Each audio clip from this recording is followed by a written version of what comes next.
Cops break into a Muslim woman's home at 2 a.m., then they see her FBI jacket and go silent. We have a dream of reaching 1,000 subscribers by the end of this month.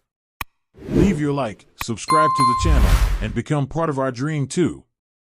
The knock didn't sound like a knock at all. It sounded like a battering ram slamming into the world. Noor Hassan shot upright in bed, heart punching against her ribs as a second, heavier blow rattled the front door. The apartment walls vibrated. A picture frame fell. Somewhere in the living room, her elderly mother gasped awake. Noor reached instinctively for the lamp, then froze halfway. 2:07 a.m. For a moment, reality lagged. Who would be knocking at this hour? But the next sound wasn't a knock. It was a command, hard, male, echoing through the hallway. Police! Open the door! Noor's blood turned to ice. She swung her legs out of bed, feet hitting the cold floor, shaking off the haze of sleep. Her first thought was her mother. Her second was far more urgent. Why were they here? She hurried down the hallway, her bare feet silent on the worn carpet. Her mother, Miriam, stood trembling by the kitchen doorway, clutching her prayer scarf, eyes wide with fear. Noor, what is happening? She whispered. Noor kept her voice steady, though her heart thundered like a trapped animal. Stay behind me. Outside, heavy boots pounded against the door again. Open up or we breach. Noor flinched at the word. Breach. That was not a word used for routine checks. That was a word used for danger, for violent entry, for situations where hesitation turned deadly. She raised her hands, signaling Miriam to stay put, and moved toward the door as quietly as possible. She swallowed hard, trying to calm her racing mind. She had done nothing wrong. Nothing. But reason didn't matter at 2 a.m. when armed men filled your doorstep. Through the peephole, all she saw were black helmets and flashlights, 3 officers, breathing hard, jittery with aggression that made her instincts prickle. Something about their posture felt wrong. Not controlled. Not procedural. It felt personal. She took a step back. I'm opening the door, she called, voice firm. Before she could turn the lock, metal clashed. One officer had already raised a ram. Noor's eyes widened. Stop. I said I'm opening. She unlocked it quickly, swung the door open, right as the ram flew forward. It struck the doorframe with a violent crack. The impact forced Noor back, nearly knocking her off balance. The officers stormed inside, weapons drawn, flashlights blinding. Hands where we can see them, one shouted. Noor raised her hands immediately. Her mother screamed. Another officer grabbed Noor's wrist, twisting it painfully as he slammed her against the wall. What is going on? Noor gasped. The officer didn't answer. He pressed harder. Someone reported suspicious activity. You match the description. The words were vague, rehearsed, meaningless. Noor's breath came short and fast. She felt the familiar sting of being profiled, her skin, her hijab, her voice, always treated like a warning sign. The living room was chaos now, boots stomping, officers shoving through drawers, overturning cushions. One kicked aside her prayer mat. Another pushed open the hallway closet. Noor clenched her jaw. Her fear simmered into something steadier. Stronger. She knew her rights. She knew the law. She knew something else, too, something no one here had bothered to consider. Her voice went low and sharp. You need to step back. The officer sneered. Or what? Noor didn't answer. Instead, she turned her head just enough to reveal the corner of a navy blue jacket hanging on the coat rack, right where the officer had thrown it aside. A jacket with 2 bold letters stitched across the chest. FBI. And suddenly, every flashlight beam froze. Every officer went silent. For a heartbeat, the apartment froze in a still frame, flashlights hanging mid-air, boots paused mid-step, Noor pressed against the wall with a stranger's hand digging into her wrist. Every officer's gaze slowly shifted to the coat rack by the door. The navy blue jacket, knocked half off its hanger in the chaos, now hung at an angle that made the white stitched letters impossible to miss. FBI. Not a novelty shirt. Not a costume. The real thing, heavy, regulation made, with a faint badge outline still clipped to the chest. The officer gripping Noor's arm blinked twice, confusion slicing through his aggression. "What is that?" he muttered, more to himself than to her. Noor let the silence stretch for 1 second. 2. Then, calmly, she turned her head just enough to meet his eyes. "That," she said, voice low and razor-sharp, "is my jacket." The words landed like another battering ram, this time inside their heads. One of the other officers lowered his weapon instinctively, struggling to reconcile the image in front of him, a Muslim woman in pajama pants and a loose t-shirt, hijab slightly crooked from being shoved, standing beneath an FBI-issued garment with utterly controlled fury in her eyes. "You're FBI?" he stammered. Noor's jaw tightened. "Special Agent Noor Hassan, Counterterrorism Division," she replied, enunciating each word with icy precision. "Badge number 7349. And you have just forcibly entered a federal agent's residence without presenting a warrant." The hand on her wrist slackened. He stepped back, as if he'd touched fire. The others glanced at each other, suddenly unsure, suddenly small. All the bluster, all the shouted commands, they evaporated in an instant, leaving only the stark reality of what they had done. Her mother, still trembling near the kitchen, clutched the edge of the counter for support. She stared at Noor with a mix of fear and something deeper, pain at seeing her daughter in this position, again. Noor straightened slowly, rolling her sore wrist, never taking her eyes off the officer who had slammed her into the wall. "Names," she said. The room went even quieter. "I want all of your names, badge numbers, and the name of your commanding officer." She moved toward the coat rack, each step measured, deliberate. She slipped her arms into the FBI jacket, the familiar weight settling on her shoulders like armor returning to its rightful place. The room shifted with it, the power dynamic flipped. The officer nearest her swallowed hard. We had a call," he stuttered. "Anonymous tip. Suspicious activity. Possible armed subject." Noor's eyes narrowed. "Armed subject," she repeated. "In an apartment registered to a federal agent, with no prior record, no outstanding warrants, and no probable cause besides she looks like your worst stereotype?" No one answered. The sound of their breathing filled the room, harsh and uneven. One officer, younger than the rest, looked like he wanted to disappear. Another opened his mouth, then closed it again, realizing there was nothing he could say that wouldn't make it worse. Noor took a slow breath, tamping down the urge to scream, to demand, to explode. That wasn't her way. She had been trained for pressure, for escalation, for reading rooms hotter than this. But this wasn't a case file. This was her home. Her mother. Her life. "You entered at 2:07 a.m., she said evenly. "You deployed a ram without giving me reasonable time to open the door. You pointed weapons at an unarmed civilian and shoved a federal agent against her own wall without verifying identity." Her gaze cut through each of them in turn. "Every second you stay here makes this worse for you." The officer in charge finally found his voice.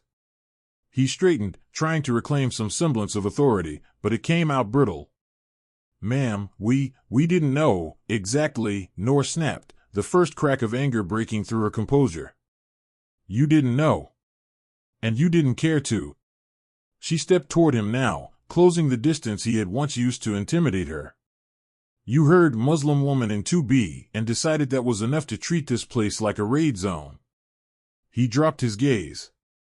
Her mother whispered a quiet astaghfirullah under her breath, trying to calm her own shaking hands. Noor's voice lowered again, steady as stone. "You will log this incident. You will file a full report. And tomorrow morning, Internal Affairs and the Bureau's Office of Professional Responsibility will receive copies, because I'll be in the room when they do."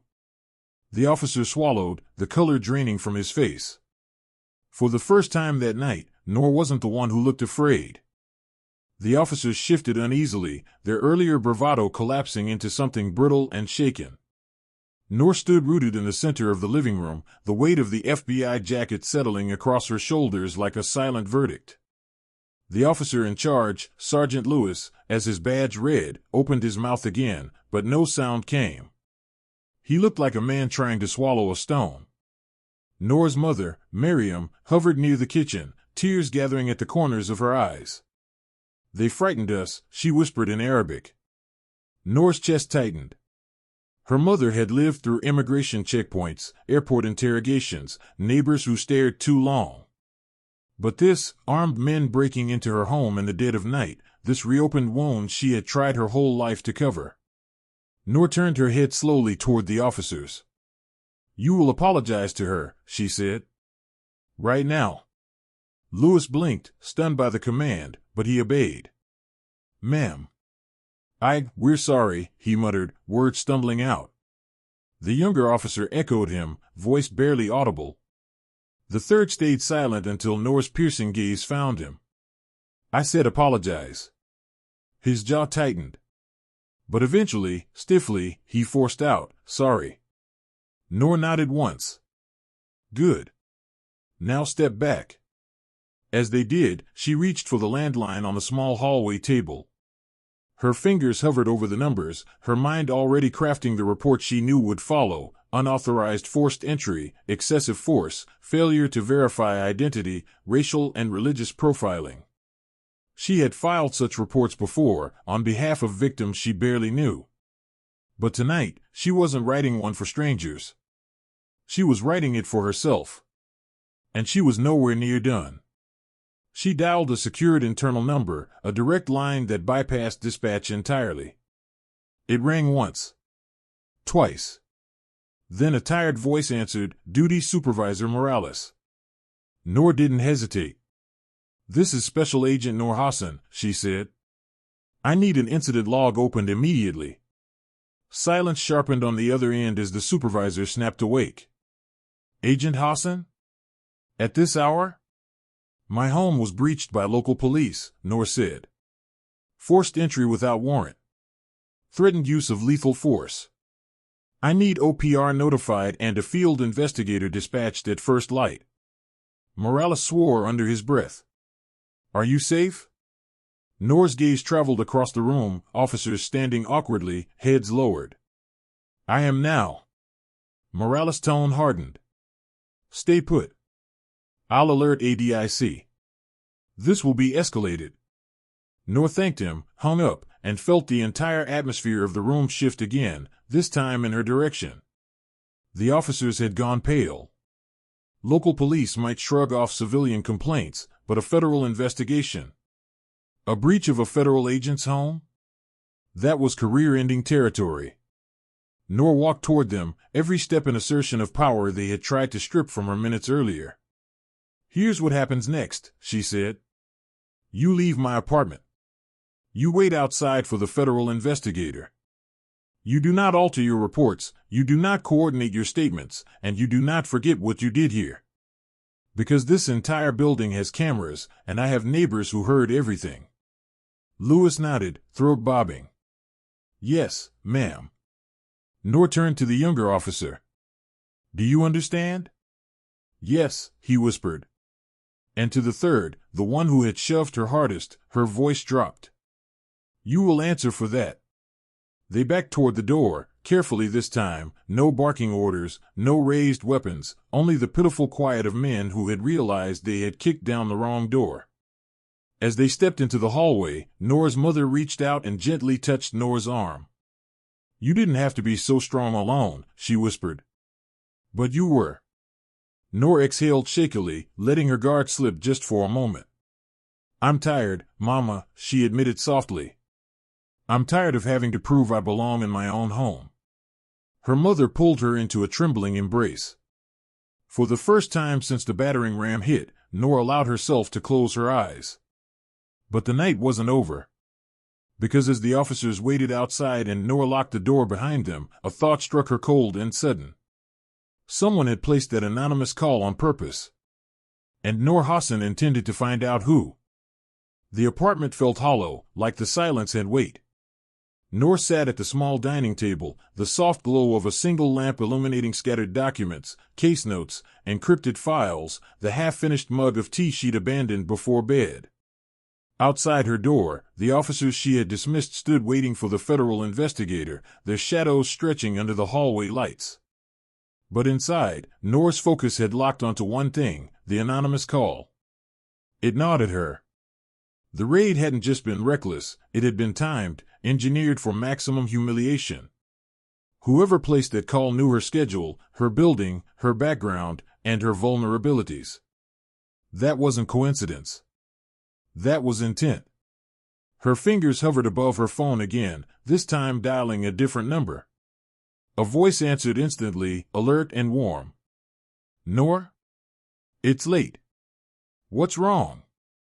It was Special Agent Rami Darwish, her closest ally in the counterterrorism task unit. Noor didn't waste time. "Someone targeted me tonight," she said. "Local police stormed my apartment at 2 a.m. Anonymous tip." She heard him inhale sharply. "Are you safe?" "Now I am," she replied. "But the call bothers me." It wasn't random. She heard rustling on his end. He was already pacing, already pulling up databases in his mind. "Talk to me," he said softly. Noor tried to ignore the throb in her wrist where the officer had slammed her.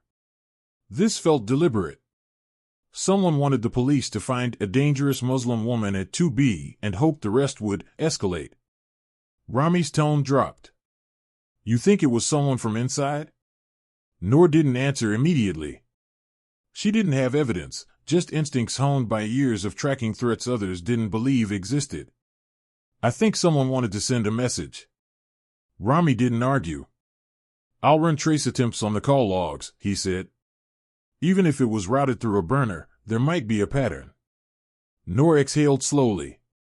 He was good at this, good at reading between lines, good at catching what others missed. "Thank you," she whispered, a crack of vulnerability slipping through. "Rami, they terrified my mother." His voice softened instantly. "I'm coming over." Noor shook her head even though he couldn't see. "No. Stay home. There are already local officers outside waiting for federal review. I don't want more confusion." A pause. Long, heavy. "Then I'll be there first thing in the morning," he said finally. Noor nodded. "Okay." She hung up, rubbing her temple. The apartment felt smaller now, as if the walls were listening, as if the night itself had turned against her. She rose from the table, walking to the living room window. The street outside was damp and quiet, traffic lights blinking over an empty intersection. She watched the glow reflect on the glass, her reflection faint, eyes tired, jaw tense, jacket draped over her shoulders like a shield. She had seen retaliation before, informants exposed, agents threatened, families used as leverage. But she had never imagined she'd hear a battering ram at her own door. The thought twisted her stomach. Her mother approached quietly, laying a gentle hand on her back. "Who would do this, Noor?" Noor didn't answer. Not yet. But deep inside her, a fire was lit. Someone wanted her rattled. Someone wanted her silenced. But they had chosen the wrong woman. By sunrise, Noor had slept less than an hour. Her body was exhausted, but her mind stayed sharp, slicing through every detail of the night like a blade. She sat on the couch with a binder open across her knees, an old case file she hadn't looked at in months. Not because it wasn't important, but because it had gone cold. Too cold. Suspicious network chatter, unverified threats, possible infiltration. The kind of case that made senior officials uncomfortable because it hinted at rot inside places that claimed to be airtight. A case she had flagged as not finished. A case that had earned her quiet enemies. Now, staring at the file, Noor's pulse steadied. What if the break-in wasn't random? What if it was tied to this? A knock sounded, gentle, polite, the opposite of the nightmare hours before. Noor opened the door to find Rami standing there, face tense, holding 2 steaming cups of tea. She stepped aside silently. He entered, scanning the apartment like instinct demanded: corners, windows, exits. His shoulders stiffened when he saw the splintered doorframe, the scattered cushions, the marks on the wall where she'd been shoved. "They really did this," he whispered. Noor nodded once. "Let's get to work." She opened the binder on the dining table. Rami leaned over it, reading quickly. "This case again?" he asked. "The one you said wasn't dead?" Noor tapped the margin where she had written a note months prior: "Internal leak likely." Rami's eyes widened. "You think the caller was connected to this network?" Noor met his gaze. "Someone wanted me shaken. Or silenced." Rami set his cup down, pulled out his phone, and opened an encrypted interface. "I traced the call as far as I could before coming," he said. "It was routed through 3 proxies. But the first relay came from inside the city." He turned the screen toward her. A digital map pulsed with a single bright point. Noor inhaled sharply. "That location, it's close to the precinct that raided me." Rami nodded. "Someone fed them a lie and made sure they responded aggressively." Noor felt the memory of the ram slamming the door vibrate through her bones. Her mother shuffled softly in the background, whispering prayers as she prepared tea. Noor clenched her jaw. "If this was targeted," she said, "I need to know why now. Why last night?" Rami kept his voice low. "When was the last time you pushed that old investigation?" Noor's eyes drifted to the binder. The answer arrived like a stab. 2 days ago. She had submitted a request for expanded access logs, routine on paper, but significant to anyone who didn't want the truth found. She hadn't told anyone outside her task unit. She hadn't even mentioned it to Rami until now. Yet someone knew. Someone who feared her digging. Noor stood, adrenaline hardening her resolve. "This isn't about a false tip," she said. "This is about retaliation." Rami exhaled. "Then we're dealing with someone confident. Someone who expected you to be too scared to fight." Noor slipped on her jacket again, fastening it with steady hands. Her mother approached, placing a trembling kiss on Noor's forehead. "Be careful," she whispered. Noor touched her mother's hand gently. "I will." Then she turned to Rami, voice steady and cold. "Let's go. Whoever did this thought I'd stay quiet." She paused at the doorway, scanning the ruined frame, the broken wood scattered like fallen splinters of the night before. Her voice dropped to a whisper, sharp as steel. "They're about to learn who I am." The ride to the field office was silent at first. Noor sat in the passenger seat of Rami's car, eyes fixed on the passing streets, replaying every detail of the night. Her wrist still throbbed. Her mother's trembling voice still echoed. The shattered doorframe still clung to her memory like smoke. She wasn't afraid anymore, she was angry. And focused. Rami glanced at her from time to time but didn't push conversation. He knew her well enough to recognize when she was assembling pieces in her mind like a puzzle she refused to leave unsolved. When they pulled into the underground garage, he cut the engine and turned to her. "Whatever we find," he said quietly, "we're in this together." Noor nodded once, the gesture small but fierce. "Let's start." Inside the secure analysis room, Rami uploaded the partial trace from the anonymous call. Noor stood behind him, arms crossed, eyes sharp as the digital map pulsed across the screen. Lines of code, location markers, proxy hops, they all danced in a pattern only trained minds could follow. After a moment, Noor leaned closer. "Zoom in on the second relay." Rami tapped the keys. The map tightened, revealing a neighborhood far from the precinct. Noor squinted. "That area houses administrative offices." Rami frowned. "Including personnel management."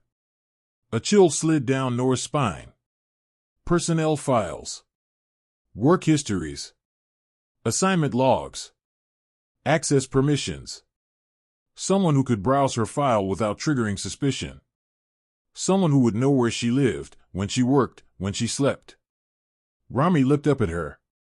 You think this was internal retaliation, not just for the old investigation, but targeted because of your background? Noor didn't answer. She didn't need to. Her silence told him everything. Rami switched screens and pulled up login data from the city's secure network. He skimmed quickly. There's a pattern here, he muttered. A series of unauthorized lookups on your records over the last 2 weeks. Noor's breath tightened. Show me who accessed them. Rami hesitated. If I pull that list, we're officially crossing into restricted territory. Noor stepped closer. They broke into my home. They threatened my mother. Whoever did this crossed every line first. Rami swallowed hard, then continued. A list populated the screen, names, departments, timestamps. Noor scanned the list, her eyes moving with surgical precision. Most entries were administrative staff. One was a desk sergeant. None stood out. Until she reached the bottom. The final access. Timestamped hours before the raid. Noor's heartbeat slowed. Rami, she whispered, tapping the name. Look. Rami leaned forward and froze. It was a name Noor recognized. A name from the old investigation. A man she had once reported for suspicious interactions with an informant, only to be told there wasn't enough evidence to pursue him. Rami inhaled sharply. He still works here? Noor nodded slowly. And he never forgave me for filing that report. Her pulse hammered as the truth locked into place. The anonymous call wasn't random. It wasn't accidental. It wasn't even about last night. It was revenge. Rami straightened, voice low and steady. Then we confront him. Noor shook her head. Not yet. Not without proof that he coordinated the raid. She turned away from the screen, mind racing, fury sharpening into strategy. He wanted to frighten me, she murmured. He wanted to remind me that the world sees my faith before my badge. Her eyes narrowed. But he forgot something. Rami looked at her. What's that? Noor grabbed her jacket, shoulders squared, determination burning through the exhaustion. I'm not the one who should be afraid now. Noor moved through the field office with a calm that didn't match the storm inside her.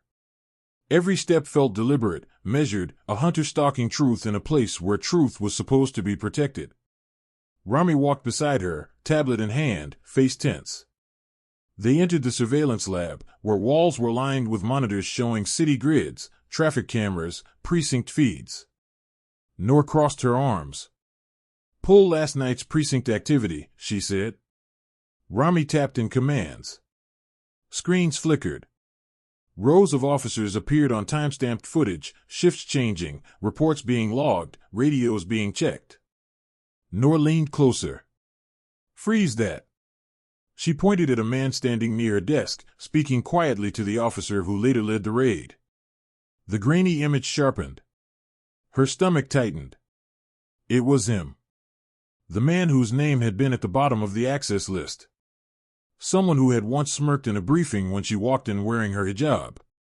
Someone who had called her a diversity wind behind her back. Rami zoomed in. He's handing something over. A slip of paper. Small. Folded twice. Just enough to carry an address. Or a description. Or a name. And look at his body language, Noor murmured. He's not reporting. He's instructing. Rami nodded slowly. This is the missing link. They watched the footage for another angle. Another camera caught the same interaction, but from behind. Noor's breath hitched.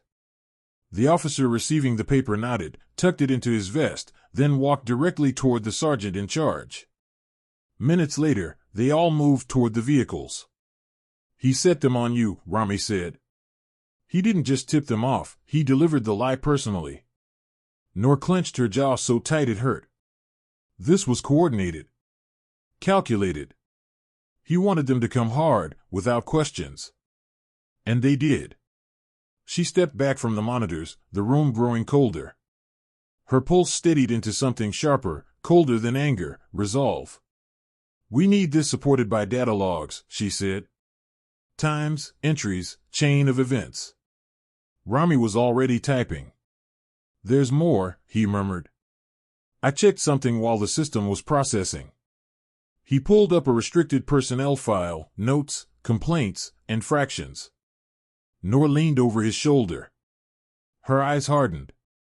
The man had a history, questionable stops of Muslim drivers, excessive force allegations, and one formal reprimand, filed by Noor herself years ago. He had never forgotten.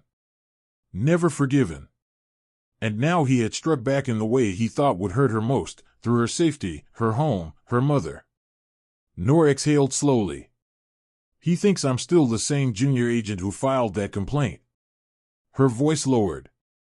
He has no idea who I've become. Rami stood. We take this to Internal Affairs and the Bureau's Office of Professional Responsibility immediately. Noor shook her head.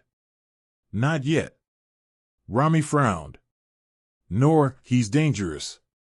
And if he suspects we're onto him. I know, she cut in. That's why I won't confront him with paperwork. Her gaze sharpened. He's a bully. Bullies double down when cornered. I need him to reveal the rest of the network. If he acted alone, fine. But if he didn't, she let the sentence hang. A chilling possibility filled the room. Someone who leveraged local police to terrorize a federal agent had no reason to stop at one attack. Rami spoke carefully. What do you want to do? Noor slipped her badge into her jacket, the metal clicking into place like a final decision. I'm going to talk to him face to face, she said. Not in an office. Not behind glass. Her eyes narrowed. I want him somewhere he feels safe enough to make a mistake. Rami stared at her. That's risky. Noor's voice was steel. So was breaking into my home. She turned for the door. Let him think I'm scared. Let him think he won. She paused, the shadow of a grim smile touching her lips. He'll talk. Because the truth was simple. Her silence terrified him more than her badge ever could. The precinct's back parking lot was nearly empty by the time Noor arrived. Night had fallen again, quiet, heavy, the air cool enough that her breath formed faint clouds as she exhaled. She chose this location intentionally. No fluorescent lights.